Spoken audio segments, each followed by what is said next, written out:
Welcome to Lesson 6-2, using theorems to find the roots of polynomials. All right, so today the goals are that we're going to know and apply the rational root theorem and Descartes' rule of signs, and we're also going to know and apply the remainder theorem and the factor theorem. All right, so there's 4 theorems here that we're going to be using today. The rational root theorem will find all possible rational roots of a polynomial. So let's start with that one. The rational root theorem says if a polynomial function, f of x equals a sub n to the x sub n, so like our highest degree term, and then a sub n minus 1 to the x sub n minus 1, meaning the next highest term, and the next highest, and so on, all the way down to if we have a linear term and a constant term, right, where the highest degree will not be 0, the highest coefficient. If it has integer coefficients, then every rational root of f of x equals 0 has the form p over q, where p is a factor of a0 right here. A factor, p is a factor of this term, and q is a factor of an. So q is a factor of this term. Okay. So we're going to start with the rational root theorem. So we'll start with this example. It says, consider the quadratic equation 2x squared plus 9x minus 3. So our an, right, our an is 2, and our a0 is negative 3. So a factor means that it multiplies to that number. So all the ways that you could possibly multiply to 2. So all of our possible q's would be plus and minus 1 and plus and minus 2. Now that's because I could multiply 1 times 2 and I'll get 2. Or I could multiply negative 1 times negative 2 and I will get 2. All right, and then all possible values for p are plus and minus 1 and plus and minus 3. And the reason that those are my values is because I can have 1 times negative 3, which will give me negative 3, or I could have negative 1 times 3, which will still give me negative 3. So it says make a list of the only possible rational roots of the equation. So I've begun to do that off to the side. Here are my possible values for p and q.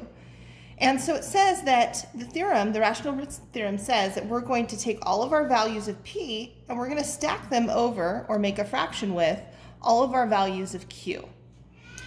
All right, so we're going to take all possible p over q's. So I'm going to take 1 over 1. I'm going to take negative 1 over 1. And then I'll take 1 over 2. I'll take negative 1 over 2. And 3 over 1. Negative 3 over 1. And finally 3 over 2. And negative 3 over 2. Now, more commonly, we just write this as plus and minus 1, plus and minus 1/2, plus and minus 3, and plus and minus 3/2. So I would have plus minus 1, plus minus 1/2, plus minus 3, and plus minus 3 over 2. And those are my 8 possible rational roots of this equation. So remember that a root is a 0, and therefore these may be our solutions. There may be solutions here and there may not be. All right, and we're gonna skip over B and C. It's just verifying using the theorem that we have found all possible rational roots. All right, so flipping it over, it says what can you, oh sorry, we're gonna skip over 2 as well. We're going to verify our conclusion to our conjecture by using the quadratic formula. All right, so to use the quadratic formula, we have our original function, which was 2x squared plus 9x minus 3. So 2x squared plus 9x minus 3. And we set that equal to 0. We identify A, B, and C. And so x equals negative b plus or minus the square root of b squared minus 4ac all over 2a. Let me just double check that I have my signs correct. Yes, I do. Okay, so that's negative 9 plus or minus the square root of 81, and then minus, that's 8 times 3. 8 times 3 is 24 over 4. And that's negative 9 plus or minus the square root of 81, excuse me, minus 24. 81 minus 24 is 57, all over 4. And so we have that our solution would be plus or minus, or sorry, not negative 9 plus minus the square root of 57 over 4. And so we have no rational roots. Okay, all right, now let's move on to the next example. Oh, it says try these. An example says find all possible rational roots of. Here is a(n), right? These are my values that will generate p, and here is a0. These are all my values that will generate q. And so q could equal only plus or minus 1, because the only way to multiply to 1 is positive 1 times positive 1 or negative 1 times negative 1. And q could equal, well, it could be plus or minus 1 times 6 will give me 6, or 2 times 3 will also give me 6. And then writing all possible values of p over q. You have positive 1 over positive 1, which is 1, positive 1 over negative 1, which is negative 1, and 2 over 1, and 3 over 1, and 6 over 1, and so forth. And so these are our possible rational roots. Okay, so we have a try these. So again, this is my a(n), and this is my a0. So these are going to be my possible p-value, or I'm sorry, I mixed these up just a second ago. This is q, and this is p. I'm sorry. These are my possible p-values, and these are my possible q-values. So the ways to multiply to get 2, right, is plus or minus 1 and plus or minus 2. And the only ways to multiply and get negative 3 would be plus or minus 1 and plus or minus negative 3. And we're going to stack these on top of one another. So we've got plus or minus 1 over 1, which is 1. I'm sorry, plus or minus 1 over 2, which is 1/2, plus or minus 3, whoops, not negative 3, plus or minus 3 over 1, which is 3, and plus or minus 3 over 2, which is 3 over 2. And those are all of our possible rational roots. All right, the next theorem that we're going to see, it's not a theorem, it's a rule, but it's Descartes' rule of signs. So Descartes' rule of signs allows us to find the possible number of real roots. So remember, rational numbers could be fractions, decimals, right? Real roots, so real roots are just not complex roots. So remember, complex roots are something like a plus or minus bi, right? Where I is an imaginary number. So these are for all possible real roots. And so real roots, right? Real roots happen along the x-axis. These are where our real roots occur. Okay, so the Descartes rule of sign is this. When you look at your polynomial function and you arrange them in descending powers, so in standard form, the number of positive real roots equals the number of variations in the signs of the terms, or is less than that number by an even integer. All right, let's take a look at what an example of that would look like. So when they say the number of variations of roots, the number of variations, the number of variations of signs, they're talking about how many times the function changes signs. So for example, we start off with a positive term, and then it switches to a negative term, it stays a negative term, and then it switches back to a positive. So what you're looking for is how many times does the sign switch? The sign switches once right here, and the sign switches again right here. So 2 sign changes. And so it says there are 2 sign changes, the one between the first and second term, when the sign goes from positive to negative. That's true, from positive to negative. And then the one between the third and fourth terms, when the sign goes from negative to positive, which is true. It goes from negative to positive. So then the rule from Descartes says that there are either 2 real roots because we had 2 sign changes, or it says it could be lower than that by an even number. By an even number. So it could be 2 less than that. So it could be 2, or it could be 2 less than 2, right? And 2 less than 2 would be 0. And so it says there are either 2 or 0 positive real roots. All right, the second part of his rule says that the number of negative real roots of f of x equals the number of variations in the sign of the terms of f equals negative x, or less than this by a number by an even integer. So now this time, rather than using your original function, which was f of x equals x cubed minus 2x squared minus 5x plus 6, we're going to find what is f of negative x. So I'm going to substitute a negative x. If I substitute in a negative x right here, this will become negative x to the third. If I substitute in a negative x right here, this is negative x squared. If I substitute in a negative x here, this is negative x right here. And then plus 6 wouldn't change. Then we'll do some simplifying. Negative x to the third is negative x cubed. This will become, we'll square it and it will become positive. So this will actually stay negative 2x squared, negative 2 times positive x squared.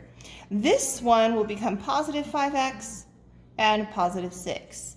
And now identifying the number of sign changes, well, we have, it starts at a negative, it stays negative, and then it switches to a positive and stays positive. There's only one sign change, and it happens between the second and third term. And it says between the second and third terms when the sign goes from negative to positive. So there is one negative real root.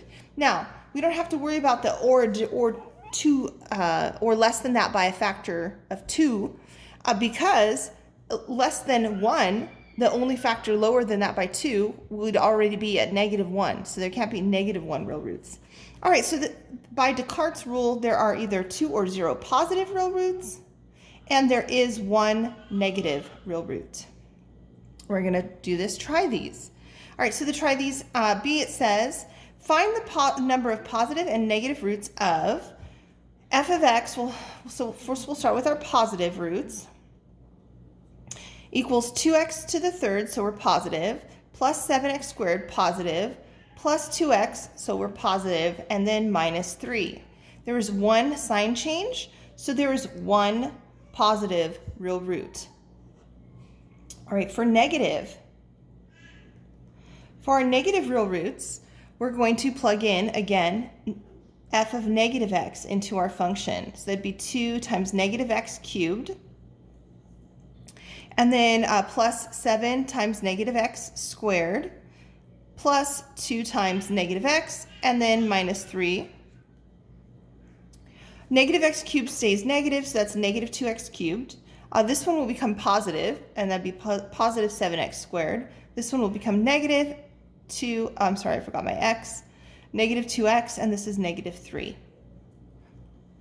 And so now we have a negative, positive, negative, negative.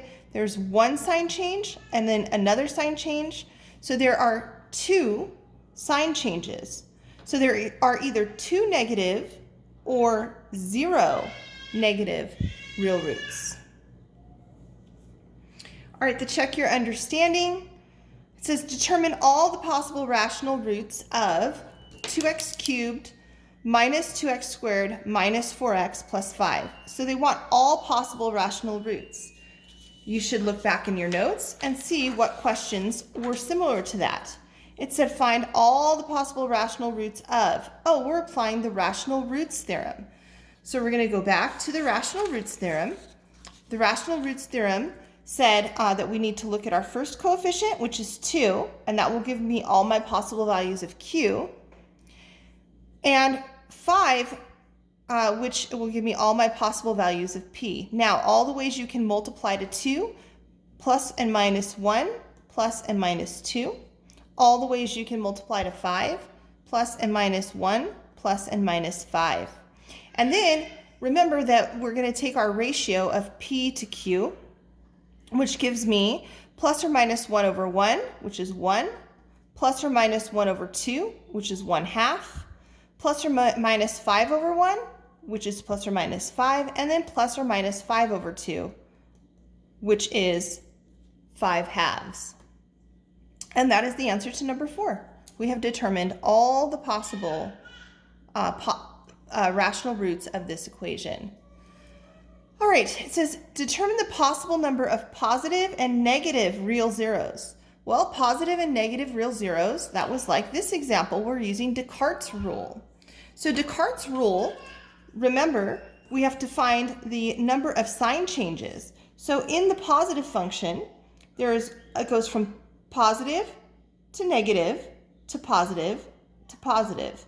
So there is 1, 2 sign changes. So for positive roots, we have 2 sign changes. That means there are either 2 or 0. For the negative case, we do need to actually switch this to h of negative x. So h of negative x equals negative x to the third minus 4 times negative x squared plus negative x and then plus 5. And then simplify. This will become negative x cubed.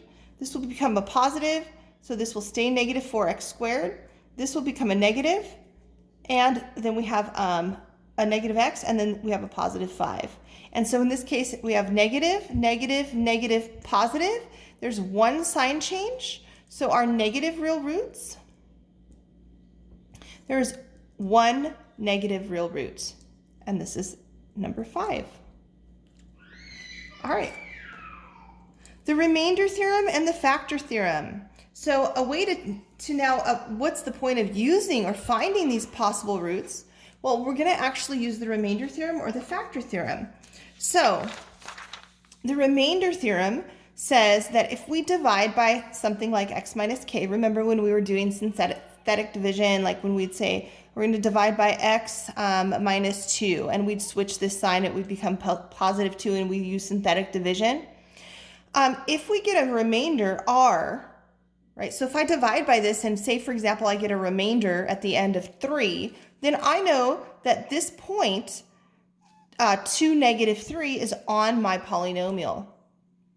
Now, if I get the factor theorem says that if I get no remainder, right, if my remainder is 0 when I divide using synthetic division, then I have actually found a real root. So example C says we're going to use synthetic division to find the zeros and factor of this polynomial. All right, so our synthetic division, it says we're going to use all of our values of p over q. So remember, q is plus or minus 1 right here. And p could be, well, our A0 is 6, so plus minus 1, plus minus 2, plus minus 3, and plus minus 6. So all of our possible zeros are at 1 over 1, 2 over 1, 3 over 1, 6 over 1, right here, plus and minus 1, 2, 3, and 6. Okay, now we know that if we use Descartes' rule, combined with this, we can see our sign switches. So let's see, it goes from positive to negative to positive. There's one sign switch, and then there's another sign switch. So positive roots, there are either 2 or 0 positive roots. All right, if we apply the Descartes rule for the negative case, this one will become, I'll do it in a different color, this one will become negative. This one will stay negative when I square a negative. This one will become positive. Nothing will happen to my constant. I'll have exactly one sign switch. So my negative roots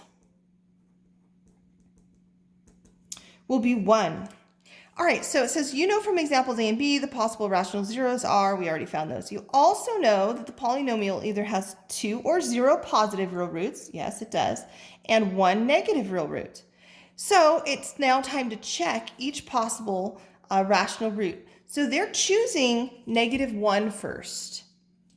So what they're doing is they're saying, I know one of these numbers, right? One of these numbers is my rational root.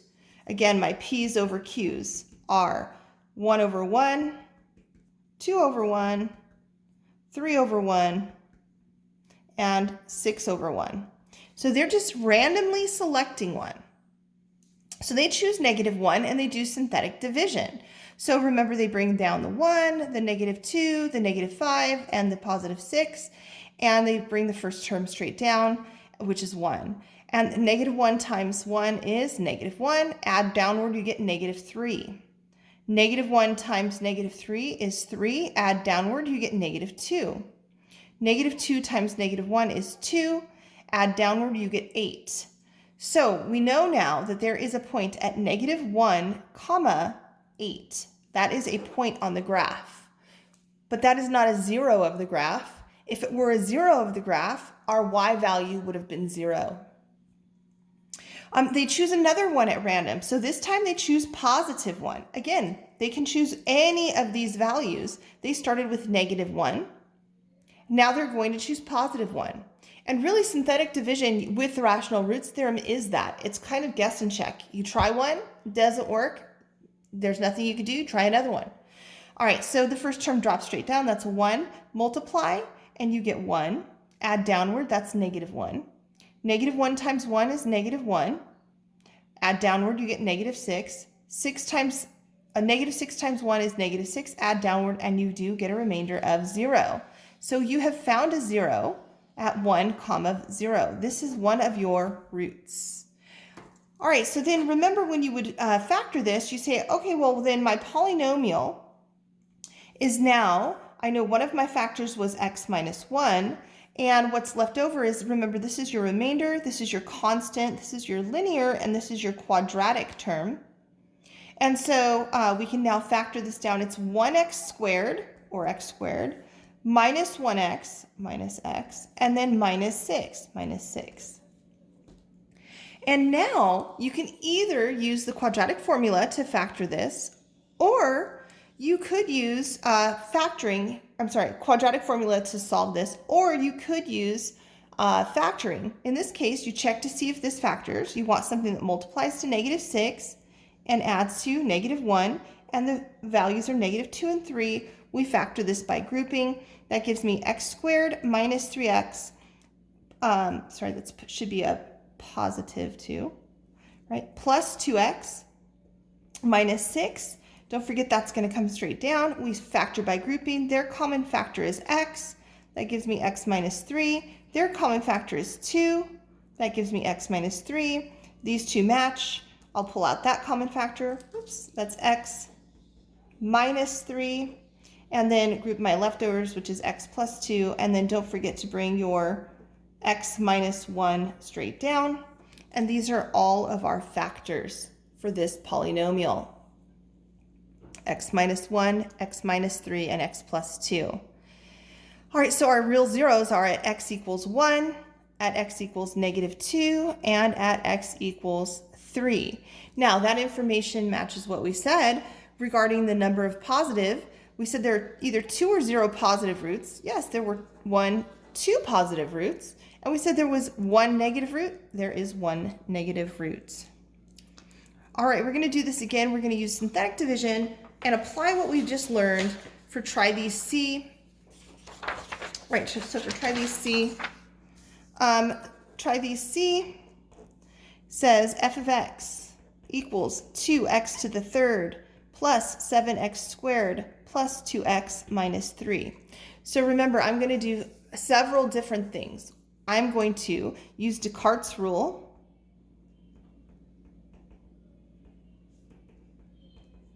to see how many possible negative and positive I have. So when I look, I have a positive, a positive, a positive, a negative. So I have one sign change. So for my positive roots, there's only one positive root. For the negative case, remember I have to substitute in a negative x cubed. When I do that, this term will become negative. This one will stay positive. This term will become negative, and this term will stay negative. And so I'll have 1, 2 sign changes. So for negative roots, I have 2 or 0. All right. Next, we're going to use the rational roots theorem, P and Q. So here's my A0, here's my AN. All possible ways, right? So all possible values of P are plus and minus 1 and plus and minus 3. And for Q, all possible values to multiply to 2, plus and minus 1, plus and minus 2. And now I will stack these guys. So I've got 1 over 1, 1 over 2, 3 over 1, and 3 over 2. And those are my 1, 2, 3, 4, 5, 6, 7, 8 possible rational roots. Okay, now randomly, I have to just decide to choose which one. I prefer to choose values that are whole numbers rather than fractions. It's possible that all of my answers will be fractional, but I would rather pick one that's not fractional. So I'm going to try positive 1. So I'm going to bring my values of my coefficients down and try synthetic division. So 2 times 1 is 2. That would be 9. 9 times 1 is 9. That's 11. 11 times 1 is 11. This is not a root. So I have to try again. I'm going to try negative 1. So again, bringing my values straight down, 2, 7, 2, and negative 3. I'll try negative 1. Bring my first number straight down. That's going to be negative 2. That would give me 5. That's negative 5. That's negative 3. That'll be 3, 0. I just found one of my rational roots. One of my rational roots is, in fact, negative 1. Okay, so now that means that what I divided by, remember we would have switched this sign. So what I divided by was x plus 1, right? Or you can say x equals negative 1 is your solution. So if x equals negative 1 is the solution, then I know that x plus 1 is a factor. And then remember, this is our remainder, our constant, our linear, our quadratic. So we have 2x to the second plus 5x minus 3. And then we can try to factor this if it factors. If it doesn't factor, you can use the quadratic formula, or you can go back to the rational roots theorem and try another value. But you do have to now use these as your AN and your A0. So that would give me something that multiplies to negative 6 but adds to 5. 6 times negative 1 will do that. And so I'm going to, remember this is just going to come straight down, I'm going to split my middle term. that's positive 6x minus 1x minus 3. Split it and take out the GCF, that's 2x. And that gives me x plus 3. Take out the GCF of negative 1, that gives me x plus 3. And here's my common factor. I'll take out the x plus 3 and group the 2x minus 1. And then don't forget to bring your x plus 1 straight down. All right, so these are all the factors. And then to find all the zeros, of course, you set each factor equal to 0. So you have x equals negative 1, x equals negative 3, and moving the 1 over, we would have 2x equals 1 divided by 2, x equals 1/2. Those are all of our roots of this polynomial. Now, does it match what we said? We knew we would get one positive real root. We did. We got one positive real root. And we knew we would either have 2 or 0 negative roots, and we do have 2 negative roots. All right, let me look ahead and see if there's anything more. So I'm just looking at there's a check your understanding that you guys can try if you'd like. Use the factor theorem to find the real zeros of, again, you know all the possible rational roots are these. They just are showing another example where they're testing each factor. So they try, oh, I see what they're doing. So they're doing another method that you can use rather than using synthetic division is to use the same idea, only instead of using synthetic, you're going to substitute in those values. So for example, they went ahead and they found that here's their a sub 0 and here's their an. So all possible values of q are plus minus 1, and all the possible values of p are plus minus 1, plus minus 2, plus minus 3, and plus minus 6. And then again, to make the ratio, they would have all of these values over 1, which just give them their plus minus 1, plus minus 2, plus minus 3, and plus minus 6. Now, instead of using synthetic division, if you prefer, you can just say, I'm going to try negative 1. So they selected negative 1, and they're substituting negative 1 into the equation. So they say f of negative 1 is negative 1 cubed, minus 2 times negative 1 squared, minus 5 times negative 1, and then plus 6. And then we see that this gives them negative 1 minus 2 plus 5 plus 6, which is 8. And so then we can see, okay, that's not a factor, or sorry, that's not a 0. And so then they tried again, positive 1, and they plugged in positive 1 for their x values. That gives them 1, minus 2, minus 5, and plus 6, which is indeed 0. You can also check this point as well. You can try plugging in 2 and see what you get. Most students, though, I see preferring to use synthetic division rather